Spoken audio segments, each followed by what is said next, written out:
11ஆம் வகுப்பு தமிழகத்தில் அரசியல் வளர்ச்சி நிகழ்வுகளின் நாட்குறிப்பு 1914 திராவிடர் கழகத்தின் தோற்றம் 1916 தென்னிந்திய விடுதலை கூட்டமைப்பு உருவாக்கப்பட்டது 1917 நீதிக்கட்சி 1919 மாண்டேகு ஜேம்ஸ் ஃபோர்ட் சீர்திருத்தங்கள் 1925 பெரியார் சுயமரியாதை இயக்கத்தை தோற்றுவித்தார் 1937 ராஜாஜியின் தலைமையில் காங்கிரஸ் அமைச்சரவை உருவாக்கப்படுதல் 1937 இந்திய எதிர்ப்பு போராட்டம் 1944 சேலம் மாநாட்டில் நீதிக்கட்சி திராவிடர் கழகம் என பெயர் மாற்றம் செய்யப்பட்டது 1949 திராவிட முன்னேற்ற கழகம் பிறந்தது 1946 சென்னை மாகாணத்தில் த பிரகாசம் தலைமையிலான காங்கிரஸ் அரசாங்கம் அமைந்தது 1947 ஓ.பி. ராமசாமி முதலமைச்சரானார் 1949 பி. குமாரசாமி ராஜா தலைமையிலான அமைச்சரவை அமைந்தது 1952 முதல் பொது தேர்தல் நடைபெற்றது 1956 மாநில மறுசீரமைப்பு சட்டம் 1965 இந்திய எதிர்ப்பு போராட்டம் 1967 சி.என். அண்ணாதுரை தலைமையின் கீழ் திமுக அரசாங்கம் அமைக்கப்பட்டது 1969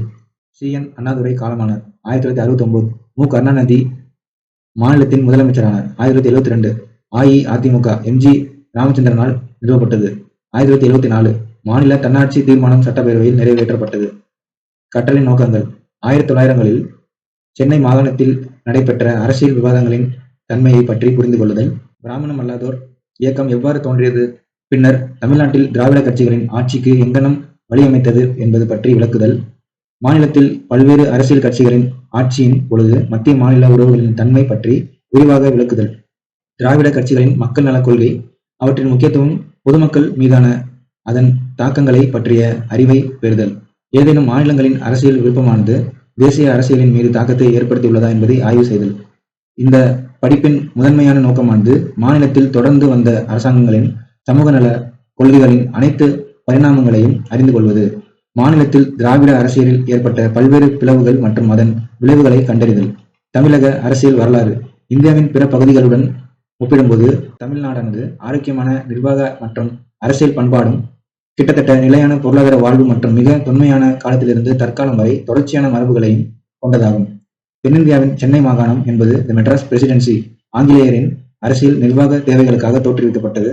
சென்னை மாகாணம் கிபி 1801 உருவாக்கப்பட்டது. இந்த மாகாணமானது 18 மற்றும் 19 நூற்றாண்டுகளில் தற்போதுள்ள மாநிலங்களான ஆந்திரா, கேரளாவின் மலபார் பகுதி, தெற்கு கர்நாடகா, ஒடிசாவின் வடபகுதி முழுவதும் மற்றும் லட்சத்தீவு ஒன்றிய பிரதேசம் ஆகியவை உள்ளடக்கிய பகுதிகளாகும். 20ஆம் நூற்றாண்டின் ஆரம்ப காலத்தில் சென்னை மாகாணத்தின் அரசியலானது பிராமணர் அல்லாதோரின் மோதல் தொடர்பான ஆதிக்கம் கொண்டதாக இருந்தது. அறிஞர்களும் அரசியல் சிந்தனையாளர்களும் இந்த பிராமணர் அல்லாதோர் என்ற இரு பிரிவினரிடையே உள்ள மோதல்கள் பற்றி புரிந்து கொள்வது என்பதுதான் தென்னிந்தியாவின் அரசியல் மற்றும் சமூக வாழ்வை புரிந்து கொள்வதற்கு அவசியமானது என்று நம்பினார்கள். சென்னை மாகாணம் அதே நேரத்தில் சில பிராமணர் அல்லாத சாதி குழுக்களின் உறுப்பினர்கள் தொழில்துறை வாணிபம் நிறுவனங்களில் வேலைவாய்ப்பினை கோரினர். கணிசமான அளவிற்கு பிராமணர் அல்லாத சாதி பிரிவினர்கள் கிராமப்புறங்களில் இருந்து மாகாணத்தின் நகர்ப்புறத்திற்கு புலம்பெயர்ந்தனர். அவர்கள் தங்களின் அடையாளத்தை உறுதி செய்ய விரும்பினார்கள் மற்றும் படிப்படியாக சமூகத்தில், அரசியலில், நிர்வாகத்தில் பிராமணர்கள் அனுபவித்த ஏகபோக அதிகாரம் மற்றும் தனி உரிமை சலுகைகளை சவாலாக நின்று எதிர்த்தனர். திராவிடன் என்ற வார்த்தை அறிஞர்கள் மற்றும் தமிழர் அல்லாதோர், தமிழ் பேசுவோரை அடையாளம் கண்டு கொள்ள பயன்படுத்தப்பட்டது. அதே நேரத்தில் பிராமணர்கள் ஆரியர்கள் எனவும் வடமொழி நாகரிகத்தின் பாதுகாவலர் எனவும் அடையாளப்படுத்தப்பட்டனர் மற்றும் பிராமணர் அல்லாதோர் திராவிடங்கள் எனவும் அவர்கள் தமிழ் மொழி பண்பாடு மற்றும் நாகரிகத்தின் பாதுகாவலர் எனவும் கருதப்பட்டனர். திராவிட இயக்கத்தின் தோற்றம் சென்னை மாகாணத்தில் பிராமணர் அல்லாதோரின் தமிழ் அடையாளம், சமூக, அரசியல் மற்றும் பொருளாதார நலன்களை பாதுகாப்பிற்காக ஓர் பிராமணர் அல்லாத குழுவால் துவக்கப்பட்டதே திராவிட இயக்கமாகும். திராவிடர்கள் மற்றும் பிராமணர் அல்லாதோர் 1801ஆம் ஆண்டு பன்மொழி கொண்ட சென்னை மாகாணமானது தமிழ், தெலுங்கு, மலையாளம், கன்னடம் மற்றும் துளு காலனிய ஆட்சியால் உருவாக்கப்பட்டது. இந்தியாவினுடைய பன்மை தன்மையை சென்னை மாகாணத்தின் அரசியல் வளர்ச்சியில் காண முடியும். வங்காளத்திலும் வட இந்தியாவின் பிற பகுதிகளிலும் சமஸ்கிருதம் மற்றும் வேதங்களை மையப்படுத்திய இந்திய பண்பாடு முன் எடுக்கப்பட்டது. இவற்றோடு இந்தோ ஆரிய அல்லது இந்தோ ஜெர்மன் மொழி குடும்பம் அங்கீகரிக்கப்பட்டது. வேதம் அல்லாத, சமஸ்கிருதம் அல்லாத பண்பாடு அங்கீகரிக்கப்படவில்லை. பிரான்சிஸ் ஒயிட் எல்லிஸ் 1777 முதல் 1819 வரை. இவர் சென்னை ராஜதானி கிழக்கிந்திய கம்பெனி அரசின் சிறப்பான ஒரு அதிகாரி ஆவார். 1810 சென்னை மதராஸ் கலெக்டரானார். 1812 புனித ஜார்ஜ் கோட்டை கல்லூரியை நிறுவினார். கம்பெனி அலுவலர்களுக்கு உள்ளூர் தென்னிந்திய மொழிகளில் பயிற்சி அளிப்பதற்காக இந்த கல்லூரி நிறுவப்பட்டது.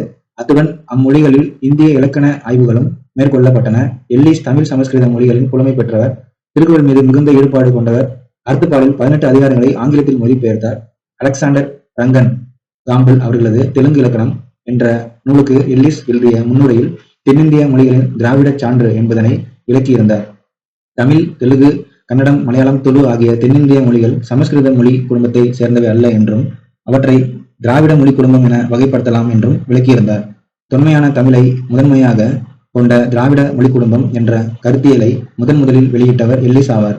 அதனால்தான் அவரை தமிழ் மறுமலர்ச்சியின் முன்னோடி என அயோத்திதாசர் பாராட்டினார். ராபர்ட் கால்டுவெல் 1814 முதல் 1891 வரை கிறிஸ்துவ மதபோதகரான இவர் 1838 சமய பணிக்காக திருநெல்வேலி இடையான்குடி பகுதியை வந்தடைந்தார். சமண பணியுடன் கல்வி பணி மற்றும் மொழி ஆராய்ச்சியையும் மேற்கொண்டார். அவரது புகழ்பெற்ற ஆய்வு நூலான திராவிட அல்லது தென்னிந்திய குடும்ப மொழிகளின் ஒப்பிலக்கணம் 1856 வெளியிடப்பட்டது. அதன் வாயிலாக தமிழ், தெலுங்கு, கன்னடம், மலையாளம், துளு ஆகிய தென்னிந்திய மொழிகள் சமஸ்கிருத மொழி குடும்பத்தை சேராதவை, திராவிட மொழி குடும்பம் என்று வகைப்படுத்தக்கூடியவை என்பதை தகுந்த சான்றுகளுடன் நிறுவினார். அவற்றில் தமிழ் மிக தொன்மையானது என்றும் மிக தொன்மையான கிறிஸ்துவ மறைநூல்களில் கூட தமிழ் சொற்கள் இடம் பெற்றுள்ளன என்பதையும் சுட்டிக்காட்டினார். 1816 எல்லிஸ் அவர்களால் முன்மொழியப்பட்ட திராவிட மொழி குடும்பம் என்கிற கருத்தியலை 1856 ஒப்பிலக்கணம் மூலம் உறுதிப்படுத்தியவர் கால்டுவெல் ஆவார். அவரது மனைவியார் எலிசா மால்ட் அவர்களும் இப்பகுதியில் மகளிர் கல்விக்கு பெருந்தொண்டாற்றினார். கால்டுவெல் அவர்களின் ஆய்வுகள் தமிழ் உள்ளிட்ட திராவிட மொழிகளின் தத்துவத்தையும் தொன்மையையும் எடுத்துரைக்கும் விதமாக அமைந்தது. 1837 ஆண்டு மற்றும் இதர ஆய்வாளர்களால் பிராமண மூல ஆவணங்கள் மற்றும் தென்னிந்திய மொழிகளின் மீதான ஆய்வுகள் எல்லிஸ் 1816 முதல் கால்டுவெல் 1856 போன்றவைகள் இந்திய கலாச்சாரம் என்பது ஒரே மாதிரியான தன்மையை கொண்டது அல்ல என்றும் புத்த திராவிட மரபுகள் கூட இந்தியாவில் இருந்தன என்பது நிரூபிக்கப்பட்டது. தென்னிந்தியாவில் குறிப்பாக பன்மொழி கொண்ட சென்னை மாகாணத்தில் பிராமணர் அல்லாதோர் இடத்தில் திராவிட மொழி குழுக்கள் மற்றும் திராவிட பண்பாட்டு தொன்மை ஆகியவை திராவிட அடையாள எழுச்சிக்கு இட்டு சென்றது. பிராமணர் அல்லாதோர் மீது தங்களது மேன்மையை கோருவது மற்றும் பிராமணர்கள் கல்வி மற்றும் வேலைவாய்ப்புகளை ஏகபோகமாக்கியது ஆகிய இரண்டு திராவிட அடையாளத்தை பிராமணர் அல்லாதோர் அடையாளமாக மாற்றி அமைத்தது. மகாராஷ்டிராவில் கூட மகாத்மா ஜோதிபா பூலே இதே போன்ற ஒரு பிராமணர் அல்லாதோர் இயக்கத்தை துவக்கினார். இவ்வாறு திராவிடம் என்பது தென்னிந்தியாவில் பிராமணர் அல்லாதோர் என்பதை குறிப்பது ஆயிற்று. சென்னை மாகாண பிராமணர் அல்லாதோரின் பிரச்சனையை புதிதாக தேசிய தலைவர்கள் கவனத்தில் கொள்ளவில்லை என்பதாக குறைபாடு இருந்தது. 1852 ஆண்டு கஜலு லட்சுமி நரசி செட்டி என்பவர் இதனை வெளிப்படுத்தி ஆங்கிலேய இந்திய கழகத்திலிருந்து வெளியேறி சென்னை வாழ் மக்கள் சங்கம் என்ற பெயரில் ஒரு அமைப்பை தொடங்கினார். சிப்பாய் கழகத்திற்கு பிந்தைய காலங்களில் பிராமணர் அல்லாத தலைவர்கள் அரசியல் சீர்திருத்தங்களை காட்டிலும் சமூக சீர்திருத்தத்தின் மீது கவனம் செலுத்தினார். 1909 ஆண்டு மின்டோ மார்லி சீர்திருத்தம் அறிமுகப்படுத்தப்பட்ட பிறகு சென்னை மாகாணத்தை சார்ந்த பிராமணர் அல்லாதோருக்கு கல்வி மற்றும் வேலைவாய்ப்பில் போதிய பிரதிநிதித்துவம் இல்லை என்று எதிர்பார்ப்பு காட்ட துவங்கினார். 1919 ஆண்டு ஆளுநரின் செயற்குழு உறுப்பினர் திரு சர் அலெக்சாண்டர் ஜோர்டன் கார்டிவ் என்பவர் அளித்த புள்ளியியல் விவரமானது மக்கள் தொகையில் 3% மட்டும் அங்கம் வகிக்கும் பிராமணர்கள் அனைத்து வாய்ப்புகளையும் எடுத்துக்கொண்டார்கள் என்பதை நிரூபித்தார். நீதி கட்சி அக்காலத்தில் இருந்த முதன்மையான அரசியல் கட்சியான இந்திய தேசிய காங்கிரஸ் ஆனது பிராமணர்களின் ஆதிக்கத்தில் இருந்தது. எனவே பிராமணர் அல்லாத உறுப்பினர்களின் கோரிக்கைகளை அவர்கள் கருத்தில் கொள்ளவில்லை. எனவே சென்னை மாகாணத்தில் உள்ள பிராமணர் அல்லாத தலைவர்கள் பிராமணர் அல்லாதோர் அரசியல் அமைப்பு ஒன்றினை துவங்க நினைத்தனர். முதலாவது உலகப் போருக்கு பிறகு ஏற்பட்ட அரசியல் சீர்திருத்தங்கள் மற்றும் நிறுவனங்களில் பிரதிநிதியாகும் வாய்ப்பு போன்றவை இவர்களின் செயல்பாடுகளை ஊக்குவித்தன. 1916 ஆண்டு doctor T M. Nair, sir P T. Thyagarayar மற்றும் டாக்டர் சி. நடேசனார் போன்றவர்கள் பிராமணர் அல்லாதோரின் சமூக, அரசியல் மற்றும் பொருளாதார நலன்களை முன்னேற்றுவதற்காக தென்னிந்திய விடுதலை கூட்டமைப்பை நிறுவினர். இவ்வாறு உருவான பின்னர் தென்னிந்திய விடுதலை கூட்டமைப்பு SILF புகழ்பெற்ற நீதி கட்சியானது. நீதி கட்சி என்ற பெயர் ஆங்கில இதழான நீதி என்பதன் அடிப்படையில் பெயரிடப்பட்டது. இவர்களின் ஓயாத முயற்சியால் பிராமணர் அல்லாதோருக்கு மாகாண சட்டமன்ற தேர்தலில் இடஒதுக்கீடு பெற்று தந்தனர். நீதி கட்சியின் முக்கிய நோக்கங்கள்: தென்னிந்தியாவின் அனைத்து பிராமணர் அல்லாதோரின் கல்வி, சமூக, பொருளாதார மற்றும் செல்வ மேம்பாட்டினை உருவாக்கி முன்னேற்றுதல், அரசமைப்பிலான அரசாங்கத்தை கொண்டு பிராமணர் அல்லாதோரின் முன்னேற்றத்திற்கு பாடுபடுதல், அரசமைப்பிலான உண்மையான பிரதிநிதித்துவ அரசாங்கமாக ஆக்குதல், பிராமணர் அல்லாதோரின் கோரிக்கைகளுக்கு ஆதரவாக பொது கருத்தை உருவாக்குதல். 1919 ஆண்டு மாண்டேகு சேம்ஸ்போர்ட் சீர்திருத்தமானது மாகாணங்களில் இரட்டை ஆட்சி முறையை கொண்டு வந்ததன் மூலம் சில துறைகள் தேர்ந்தெடுக்கப்பட்டு இந்திய அமைச்சருக்கு என ஒதுக்கப்பட்டது. இரட்டை ஆட்சியின் கீழ் 1920 ஆண்டு நடந்த முதல் தேர்தலில் இந்திய தேசிய காங்கிரஸ் கட்சி ஒத்துழையாமையின் ஒரு பகுதியாக தேர்தலை புறக்கணித்தது. ஆனால் பல்வேறு அடையாளங்களில் காங்கிரஸை சேர்ந்த பலர் தேர்தலில் போட்டியிட்டனர். நீதி கட்சி பெரும்பான்மை இடங்களில் வெற்றி பெற்று சென்னை மாகாணத்திற்கு சுப்பராயலு முதலமைச்சரானார். அவரின் இறப்பிற்கு பிறகு பனகல் ராஜா 1921 முதலமைச்சரானார். நீதி கட்சியின் பங்களிப்பு: அடுத்தடுத்த தேர்தல்களில் நல்வாய்ப்புகளில் பல்வேறு ஏற்ற இறக்கம் இருந்த போதிலும் நீதி கட்சி 1921 ஆண்டு முதல் 1937 வரை தொடர்ச்சியாக அதிகாரத்தில் இருந்தது. அவர்கள் பல சீர்திருத்தங்களை அறிமுகப்படுத்தினார்கள். வகுப்பு வாரி அரசாணை மூலம் ஒவ்வொரு பிராமணர் அல்லாத பிரிவினருக்கும் அனைத்து துறைகளிலும் போதுமான வாய்ப்புகள் உறுதிப்படுத்தப்பட்டது. அவர்கள் சூத்திரர்களுக்கு மற்றும் பஞ்சமர்களுக்கு எதிராக இருந்த பொது வழி, போக்குவரத்து, உணவு விடுதிகள் மற்றும் பொது கிணறுகளை பயன்படுத்துதல் போன்றவற்றில் இருந்த பாகுபாடுகளை நீக்கினர். இது இந்து சமய அறநிலைய வாரியத்தை அமைத்ததன் மூலம் ஆலய விவகாரங்களை ஒழுங்குபடுத்தினர். பஞ்சமர்களுக்கு நிலத்தை ஒதுக்கீடு செய்து கொடுத்தனர். பஞ்சமி நிலம், புதிய நகரங்களையும் தொழிற்பேட்டைகளையும் அறிமுகப்படுத்தினர். ஒடுக்கப்பட்டோரின் குழந்தைகளுக்கு கல்வி வழங்குவதற்கு சிறப்பு முயற்சிகள் எடுத்துக் கொள்ளப்பட்டது. அதனால் சில பள்ளிகளில் மதிய உணவு திட்டத்தை பரிசோதனை முறையில் கொண்டு வந்தனர். மருத்துவ கல்விக்கு சமஸ்கிருத அறிவு அடிப்படை தகுதி என்பது நீக்கப்பட்டு பிராமணர் அல்லாத மாணவர்கள் மருத்துவ கல்வியில் நுழைவதற்கு வழி செய்யப்பட்டது. டாக்டர் முத்துலட்சுமி அவர்களின் முயற்சியால் இந்தியாவில் முதல் முறையாக தேவதாசி முறை ஒழிக்கப்பட்டதுடன் பெண்கள் வாக்குரிமையை பெற்றனர். கூட்டுறவு சங்கங்கள் மேம்படுத்தப்பட்டன. மிராசுதாரர் முறை ஒழிக்கப்பட்டதுடன் மற்றும் 1923ஆம் ஆண்டு நீர் பாசன திட்டங்களும் உருவாக்கப்பட்டன. மேலும் இந்த ஆட்சி காலத்தில் தான் அண்ணாமலை பல்கலைக்கழகம் 1929 மற்றும் ஆந்திரா பல்கலைக்கழகம் 1926 ஆகியவை உருவாக்கப்பட்டன. சில துறைகள் ஒதுக்கப்பட்டாலும் நீதி கட்சி மட்டுமே மிகவும் சிறப்பான அரசாங்கத்தை கொடுத்தது. பெரியார் ஈ. ராமசாமி ராஜாஜி அரசாங்கம் இந்தியை கட்டாய பாடமாக்குவது என முடிவெடுத்ததை தமிழ் மொழி மற்றும் பண்பாட்டை அழித்து வட இந்திய ஏகாதிபத்தியத்தை நிறுவும் முயற்சி என பெரியார் கருதினார். மேலும் இந்தி திணிப்பு என்பது திராவிடர்களை அடிமைப்படுத்தி ஆரியர்களின் மேலாதிக்கத்தை நிறுவுவதற்கான முயற்சி என்று பெரியார் கூறினார். சென்னை மாகாணத்தில் மாபெரும் இந்தி எதிர்ப்பு போராட்டம் நடைபெற்றதன் விளைவாக மாகாண அரசாங்கத்தால் பெரியார் சிறையில் அடைக்கப்பட்டார். 15 ஆண்டுகளில் 23 முறை சிறை சென்றார் என்பதனால் சிறைப்பறவை என்றும் அடைமொழியிட்டு அழைக்கப்பட்டார். 1938ஆம் ஆண்டு இந்தி எதிர்ப்பு போராட்டத்திற்காக சிறையில் அடைக்கப்பட்டிருந்த போது அவர் நீதி கட்சியின் தலைவராக தேர்ந்தெடுக்கப்பட்டார். அதே ஆண்டு நீதி கட்சியானது ஆங்கிலேய அரசாங்கத்தின் கீழ் தமிழ்நாடு தனிநாடாக வேண்டும் என்ற தீர்மானத்தை இயற்றியதுடன் இது ஆங்கிலேய அரசாங்கத்தின் இந்தியாவிற்கான அமைச்சருடைய நேரடி கட்டுப்பாட்டின் கீழ் இருக்க வேண்டும் என்றது. சென்னை மாகாண காங்கிரஸில் பெரியார் முன்னோடியாக இருந்ததால் அரசியல் அரங்கில் பிராமணர் அல்லாதோர் அரசியலில் பங்கு பெறுவதற்கான விகிதாச்சார பிரதிநிதித்துவத்திற்கு சாதகமாக காங்கிரஸில் தீர்மானம் கொண்டு வந்ததில் மிக சிறப்பாக தனது முயற்சியை செய்தார். வைக்கம் சத்தியாகிரக போராட்டத்திற்கு தனது சிறப்பான தலைமையை அளித்ததுடன் காங்கிரஸ் கட்சி நிறுவிய சேரன்மாதேவி குருகுலத்தில் நடந்த சாதி பாகுபாடிற்கு எதிராக பிரச்சாரம் செய்தார். பெரியார் தன்னுடைய திட்டங்களை காங்கிரஸ் கட்சி ஏற்றுக்கொள்ள செய்வதில் எடுத்த முயற்சியில் அனைத்தும் தோல்வி அடைந்த போது காங்கிரஸை விட்டு விலகி 1925ஆம் ஆண்டு சுயமரியாதை இயக்கத்தை தொடங்கினார். இவ்வியக்கம் தேர்தல் அரசியலை தவிர்த்ததுடன் சமூக சீர்திருத்தம், சாதி முறையை ஒழிப்பது, மாண்பற்ற தன்மையை நீக்குவது, பெண்கள் மீதான பாலின அடிப்படையிலான தடை நீக்கம், பரம்பரை அர்ச்சகர் உரிமையை எதிர்ப்பது போன்றவற்றிற்காக பிரச்சாரம் செய்தது. சுயமரியாதை இயக்கம் மிக தீவிரமான பிரச்சாரத்தை மேற்கொண்டு பழங்காலம் முதலான மூட நம்பிக்கைகளையும் பழக்க வழக்கங்களையும் எதிர்த்ததுடன் பகுத்தறிவற்ற மரபுகள் மற்றும் சமத்துவமற்ற தன்மைகள் நீடித்திருப்பதை நியாயப்படுத்தி கொண்டிருக்கும் மதத்தின் பங்கு பற்றியும் வினா எழுப்பியது. இந்த சுயமரியாதை இயக்கம் பகுத்தறிவு, மாண்பு மரபினை எதிர்த்தல் மற்றும் தனி மனித சமத்துவம், பெண்கள் உட்பட போன்றவை மரபு மற்றும் மதத்தின் கோரப்பிடியின் கீழ் இருப்பதை எதிர்த்து பிரச்சாரம் செய்தது. சுயமரியாதை இயக்கம் அதன் இயக்க உறுப்பினர்களுக்கு சாதி துணைப்பெயர்களை துறப்பதுடன் சாதி மத அடையாளங்களையும் கைவிட ஆணையிட்டது. அது சாதியற்ற, புரோகிரதர் அற்ற, சம்பிரதாய சடங்குகள் அற்ற ஒப்பந்த திருமணங்களை அறிமுகம் செய்தது. இது சுயமரியாதை திருமணம் எனப்பட்டது. இவ்வியக்கம் தீண்டாமைக்கு எதிராக மட்டும் போராடவில்லை, மாறாக சாதி முறை அமைப்பு மற்றும் சாதி அடிப்படையிலான பலவீனங்கள், தனிமனிதர்கள் மீது திணிக்கப்படும் மாண்பு குறைவு நடவடிக்கைகள் ஆகியவற்றினையும் எதிர்த்து போராடியது. சுயமரியாதை இயக்கம் வெறும் பெயருக்காக மட்டும் பெண்ணுரிமை பற்றி பேசவில்லை, அது பெண்களின் சம உரிமை, சமநிலை மற்றும் சம வாய்ப்புகளுக்காக பிரச்சாரம் செய்தது. பெண் விடுதலையின் சுயமரியாதை இயக்கத்தின் பங்கு பணி ஓர் ஈடு இணையில்லாதது என்பதால் அதன் காரணமாகவே பெண்கள் மாநாட்டில் ஈ. ராமசாமிக்கு பெரியார் என்ற பட்டம் வழங்கப்பட்டது. பெரியாரின் நாளேடுகளான குடியரசு, புரட்சி, பின்பு விடுதலை போன்றவை சுயமரியாதை கருத்துக்களை சிறப்பான முறையில் பிரச்சாரம் செய்தன. சுயமரியாதை இயக்கம் 1929ஆம் ஆண்டு செங்கல்பட்டில் முதலாவது சுயமரியாதை மாநாடு நடந்தது. 1937ஆம் ஆண்டு ராஜாஜி என்று புகழ்பெற்ற ஸ்ரீ ராஜகோபாலாச்சாரியின் தலைமையில் வழிநடத்தப்பட்ட காங்கிரஸ் கட்சி ஓரிடத்தை தவிர அனைத்து இடங்களிலும் வெற்றி பெற்றது. ஆனால் காங்கிரஸ் கட்சியின் வெற்றியானது நீதி கட்சியின் வீழ்ச்சியினால் கிடைத்ததாகும். காங்கிரஸ் அரசாங்கம் அமைக்கப்பட்டு சென்னை மாகாணத்தின் முதன்மை அமைச்சராக ராஜாஜி ஆனார். அதிகாரத்திற்கு வந்தவுடனே காங்கிரஸ் அரசாங்கம் பள்ளி கூடங்களில் இந்தியினை கட்டாய பாடமாக அறிமுகப்படுத்தியது. பெரியார் இந்தி எதிர்ப்பு போராட்டத்தினை தொடங்கினார். இக்காலகட்டத்தில் பொது உடைமை கட்சி முன்னதாக 1925இல் உருவாக்கப்பட்டது. சமதர்ம திட்டங்களுக்காக தொழிலாளர் இயக்கங்களை ஒன்றிணைந்து தீவிரமாக பரப்புரை செய்து கொண்டிருந்தது.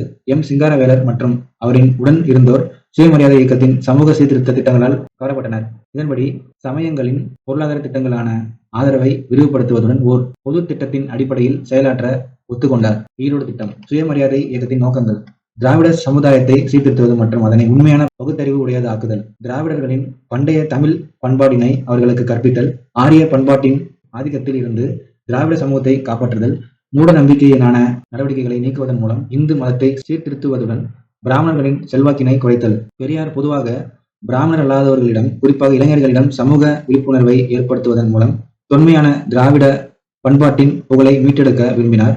பிராமண புரோகிதர்கள் இல்லாத சுயமரியாதை திருமணத்தை மேற்கொள்ள ஆதரவு தெரிவித்தார். அவர் மத விழாக்களை மக்கள் பின்பற்றுவதை ஆதரிக்கவில்லை. எந்த ஒரு சமூக நிகழ்வுகளிலும் பிராமணர்களின் சேவைகளை பயன்படுத்தாமல் இருக்க செய்தார். நீதி கட்சியின் வீழ்ச்சி 1929ஆம் ஆண்டு வரை சுயமரியாதை இயக்கமானது சென்னை மாகாணத்தின் ஓர் முன்னோடி இயக்கமாக இருந்தது. 1930ஆம் ஆண்டுகளில் சென்னை மாகாணத்தில் அதன் புகழ் மங்கத் தொடங்கியது. இந்த வீழ்ச்சிக்கு 3 முக்கிய காரணங்கள் இருந்தன. ஒன்று, இந்த இயக்கமானது ஒடுக்கப்பட்ட மற்றும் சிறுபான்மை பிரிவு மக்களிடையே ஆதரவை இருந்தது. இரண்டாவதாக, பெரியார் தலைமையில் இருந்த சுயமரியாதை இயக்கம் மிகவும் புரட்சிகரமான சீர்திருத்த இயக்கமானது. இறுதியாக, உயர்குடியின மற்றும் ஆங்கில ஆதரவு கண்ணோட்டம் ஆகியவை பெருமளவு அதன் வீழ்ச்சிக்கு குறிப்பிடத்தக்க பங்களித்தன. இந்திய எதிர்ப்பு போராட்டம். நீதி கட்சியின் வீழ்ச்சியும் தேர்தல் அரசியலில் நுழைய பெரியார் மறுத்ததும் வளர்ந்து வந்த மகாத்மா காந்தியின் புகழும் இந்திய தேசிய காங்கிரஸை 1937ஆம் ஆண்டு சென்னை மாகாண தேர்தல் வெற்றி பெற செய்தது. ராஜாஜி முதல் அமைச்சரானார். அவர் முழுமையான மதுவிலக்கு, மது விற்க தடை மற்றும் ஜமீன்தாரி முறை ஒழிப்பை நடைமுறைப்படுத்தினார். மேலும் ஒடுக்கப்பட்டோர் ஆலய நுழைவுக்கு இருக்கும் தடையை நீக்குவதற்கு சட்டம் கொண்டு வந்தார். இருந்தபோதிலும் ஹிந்தி மொழியை கட்டாயமாக பள்ளிகளில் அறிமுகப்படுத்திய நடவடிக்கையானது பல பள்ளிக்கூடங்களை மூடுவதற்கு காரணமானது. இது சுயமரியாதைக்காரர்கள் மற்றும் தேசியவாதிகளான மறைமலை அடிகள் போன்றோரை ஆத்திரமடைய செய்தது. இதனால் 1937ஆம் ஆண்டு இந்திய எதிர்ப்பு போராட்டத்திற்கு அனைவரும் ஒன்று சேர்ந்தனர். பெரியார் உள்ளிட்ட ஆயிரக்கணக்கான போராட்டக்காரர்கள் கைதானார்கள். மேலும் பல பேர் சிறையிலேயே இறந்தனர். 1944 சேலம் மாநாடு. 1944ஆம் ஆண்டு பெரியார் தலைமையில் நடைபெற்ற சேலம் மாநாட்டில் ஏற்கனவே பெரியாரின் தளபதியாகிவிட்ட திறமையான சொற்பொழிவாளரான சி.என். அண்ணாதுரை நீதி கட்சியின் பெயரை திராவிட கழகம் தி.க. என்று வரலாற்று சிறப்புமிக்க தீர்மானத்தை கொண்டு வந்தார். பெரியார் திராவிட நாடு மாநாட்டை கூட்டி திராவிடர்களுக்கு தனி திராவிட நாடு கோரினார். மேலும் அவரின் புகழ் பெற்ற வாசகமாக திராவிட நாடு திராவிடர்களுக்கே எனவும் முழக்கமிட்டார். தனி திராவிட நாடு கோரிக்கையை தவிர திராவிடர் கழகமானது சாதியற்ற சமூகத்தை ஏற்படுத்துதல், மத சடங்குகளை கண்டித்தல், பழமை மற்றும் மூடநம்பிக்கைகள் அற்ற சமூகத்தை அமைத்தல் ஆகியவற்றை விரும்பியது. திராவிடர் கழகமானது கிராம மற்றும் நகர்ப்புறங்களில் குறிப்பாக மாணவர்களிடத்தில் மிகவும் புகழ் பெற்றது. பல பிராமணர் அல்லாத தலைவர்கள் மற்றும் மாணவர்கள் தங்களுடைய பெயர்களை தூய தமிழில் மாற்றிக்கொண்டனர். இந்திய எதிர்ப்பு போராட்டம் 1965. 1965ஆம் ஆண்டு ஜனவரி மாதம் 26ஆம் நாள் இந்திய அரசு அமைப்பின் சட்டத்தின் உறுப்பு 313 படி இந்தி மொழி இந்திய நாட்டின் அலுவலக மொழியாக ஆக்கப்பட்டது. மத்திய அரசாங்கத்தின் இந்த முடிவை எதிர்த்து 1965ஆம் ஆண்டு ஜனவரி 26ஆம் நாளை திமுக துக்க தினமாக அனுசரிக்க தீர்மானித்தது. அதன் பல தலைவர்கள் மற்றும் தொண்டர்கள் கைது செய்யப்பட்டார்கள். தமிழ்நாடு பெருமளவிலான இந்தி எதிர்ப்பு போராட்டங்களை சந்தித்தது. இந்த கிளர்ச்சியால் திமுக மாணவர் சமூகத்திடம் இருந்து பெருமளவு ஆதரவை பெற்றது. இதன் மற்றொரு பக்கம் காங்கிரஸ் கட்சி தமிழ்நாட்டில் தனது ஆதரவையும் தளத்தையும் இருந்தது. இதற்கிடையில் திமுக திராவிட நாடு கோரிக்கையை திரும்ப பெற்றுக்கொண்டு தமிழ்நாட்டின் அரசியல் அதிகாரத்தை கைப்பற்ற தேர்தல் அரசியலில் ஊக்கத்துடன் பங்கெடுத்தது. சென்னை மாகாண முதலமைச்சர்கள் ஆண்டு 1920 2021 வரைக்கும் கொடுத்திருக்காங்க. ஃபர்ஸ்ட் சுப்பராயலு 1920 1921 வரையும். அடுத்து பனகல் ராஜா 1921 1926. அடுத்து பி சுப்பராயன் 1926 முதல் 1930 வரை. பி முனுசாமி 1930 முதல் 1932 வரை. பொப்பிலி ராஜா 1932 முதல் 1937 வரை. P T Rajan 1936. K V Reddy 1937. C Rajaji 1937 முதல் 1939 வரை. தமிழ்நாடு அரசு மாநில ஆளுநரின் கட்டுப்பாட்டின் கீழ் செயல்பட்ட வருடம் 1946 அக்டோபர் 20 முதல் ஏப்ரல் 30 வரை. அடுத்து த பிரகாசம் 1946 முதல் 1947. ஓ பி ராமசாமி 1947 முதல் 1949. முதலமைச்சர்கள் தேர்தல் நடைமுறைக்கு பிறகு பி எஸ் குமாரசாமி ராஜா 1949 முதல் 1952 வரை. சி ராஜாஜி 1952 முதல் 54 வரை. கு காமராஜ் 1954 முதல் 57 வரை. கு காமராஜ் 1957 முதல் 62 வரை. கு காமராஜ் 1962 முதல் 1963 வரை. எம் பக்தவச்சலம் 1963 முதல் 67 வரை. சி என் அண்ணாதுரை 1967 முதல் 69 வரை. மு கருணாநிதி 1969 முதல் 71 வரை மற்றும் 1971 முதல் 1976 வரை. எம்ஜிஆர் 1977 முதல் 80 வரை மற்றும் 1980 முதல் 1984 வரை மற்றும் 1985 முதல் 1987 வரை. ஜானகி ராமச்சந்திரன் 1988. மு கருணாநிதி 1989 முதல் 1991 வரை. ஜெ ஜெயலலிதா 1991 முதல் 1996 வரை. மு கருணாநிதி 1996 முதல் 2001 வரை. ஜெ ஜெயலலிதா 2001. ஓ பன்னீர்செல்வம் 2001 முதல் 2002 வரை. ஜெ ஜெயலலிதா 2002 முதல் 2006 வரை. மு கருணாநிதி 2006 முதல் 2011 வரை. ஜெ ஜெயலலிதா 2011. ஓ பன்னீர்செல்வம் 2012 இடைக்கால. ஜெ ஜெயலலிதா மே 16 2016 முதல் டிசம்பர் 5 2016 வரை. ஓ பன்னீர்செல்வம் டிசம்பர் 2016 முதல் பிப்ரவரி 2017 வரை. க பழனிசாமி 16 பிப்ரவரி 2017 முதல் மே 2021 வரை. மு க ஸ்டாலின் 7 மே 2021 முதல் தற்போது வரை. திராவிட இயக்கம் 2ஆம் உலகப் போர் காலத்திலும் அதன் பின்னரும் 1939ஆம் ஆண்டு இந்தியா 2ஆம் உலகப் போரில் ஈடுபடுத்தப்படுவதை விரும்பாத காங்கிரஸ் அமைச்சரவை பதவியை தொடர்ந்தது. பெரியார் திராவிட நாடு கோரிக்கையை எழுப்பினார். 1944ஆம் ஆண்டு நீதி கட்சி பெரியார் தலைமையிலான சேலம் மாநாட்டில் அதன் பெயரை திராவிட கழகம் என மாற்றியும் திராவிட நாடு அடைவதை தனது லட்சியம் என்றும் அறிவித்து சமூக பண்பாட்டு சமத்துவத்திற்கு முன்பாக விடுதலை அடைவது தமிழர்களின் நலன்களுக்கு தீங்கு விளைவிக்கும் என்று கூறினார். 1949ஆம் ஆண்டில் திராவிட கழகத்தை விட்டு பிரிந்து திராவிட முன்னேற்ற கழகம் அண்ணாதுரையால் ஆரம்பிக்கப்பட்டது. 1951ஆம் ஆண்டில் உச்சநீதிமன்றமானது உயர்கல்வியில் சாதிவாரி இடஒதுக்கீட்டை உடைத்து எறிந்தது. உடனடியாக பெரியாரின் திராவிடர் கழகம் மீண்டும் சாதிவாரி இடஒதுக்கீட்டை திரும்ப பெற போராட்டத்தை துவக்கியது. சட்டமும் விதிமுறைகளும் மக்களுக்காகவே ஏற்பட்டவை. சட்டத்துக்காகவும் விதிமுறைகளுக்காகவும் மக்கள் இல்லை. பெருந்தலைவர் காமராஜர். திராவிட முன்னேற்ற கழகமும் கூட இந்த போராட்ட இயக்கத்தில் சேர்ந்து கொண்டது. காங்கிரஸ் தலைவர் காமராஜர் இந்த சிக்கலை மத்தியில் இருக்கும் தலைவர்களின் கவனத்திற்கு கொண்டு சென்றார். இதனைத் தொடர்ந்து சமூக மற்றும் கல்வி அடிப்படையில் பின்தங்கிய பிற்படுத்தப்பட்ட வகுப்பினருக்கு சாதகமாக இடஒதுக்கீடு அளிக்கும் முதலாவது நாடாளுமன்ற சட்டத்திருத்தம் இயற்றப்பட்டது. ராஜாஜி ஆட்சி 1952 முதல் 1954 வரை. சென்னை மாகாண அரசியலானது குடியரசு இந்தியாவில் பழமை மாறா சக்திகளுக்கும் சீர்திருத்தவாதிகளுக்கும் இடையே தொடர்ந்து நடக்கும் போராட்டத்தின் கட்சியாகவே இருந்தது. சென்னை மாகாணத்தின் முதல் தேர்ந்தெடுக்கப்பட்ட அமைச்சரவையை வழிநடத்திய திரு சி. ராஜகோபாலாச்சாரி மீண்டும் குடியரசினுடைய அரசியலமைப்பின் கீழ் பள்ளிக்கூடங்களின் எண்ணிக்கையை குறைத்தார். பள்ளிகளில் இந்திய மொழியை திணித்தார். புதிய பள்ளிக்கூடங்களில் பகுதி நேரமாக கற்பதற்கு பரம்பரை தொழில் எனப்படும் குலக்கல்வி புதிய தொடக்க கல்வி திட்டத்தை அறிமுகப்படுத்தினார். ராஜாஜியின் இந்த நடவடிக்கைகளை எதிர்த்து திராவிட தலைவர்கள் மாநிலம் முழுவதும் போராடத் தொடங்கினர். காங்கிரஸ் தலைவர்களின் ஒரு பகுதியினரும் ராஜாஜியின் திட்டத்தால் கோபம் அடைந்தனர். இதுவே ராஜாஜி பதவி விலகுவதற்கு காரணமாக அமைந்தது. அவரை தொடர்ந்து காமராஜர் முதலமைச்சரானார். காமராஜர் காலம் 1954 முதல் 1963 வரை. காமராஜர் தொடக்க கல்வி திட்டத்தில் மாற்றங்களை கொண்டு வந்ததுடன் குலக்கல்வி திட்டத்தை ஒழித்தார். பள்ளிகளின் எண்ணிக்கையை பன்மடங்கு உயர்த்தினார். பல அணைகளை கட்டி நீர்ப்பாசன வசதியை உயர்த்தினார். நிறைய தொழிற்பேட்டைகளை இண்டஸ்ட்ரியல் எஸ்டேட்ஸ் அமைத்தார். அதன் மூலம் மாநிலத்தில் வியக்கத்தக்க அளவிற்கு தொழில் வளர்ச்சியை உறுதி செய்தார். ஏழை கிராமப்புற குழந்தைகளுக்கும் கல்வி பெற செய்தார். அவர் குழந்தைகளுக்கு மதிய உணவு திட்டத்தை அறிமுகப்படுத்தினார்.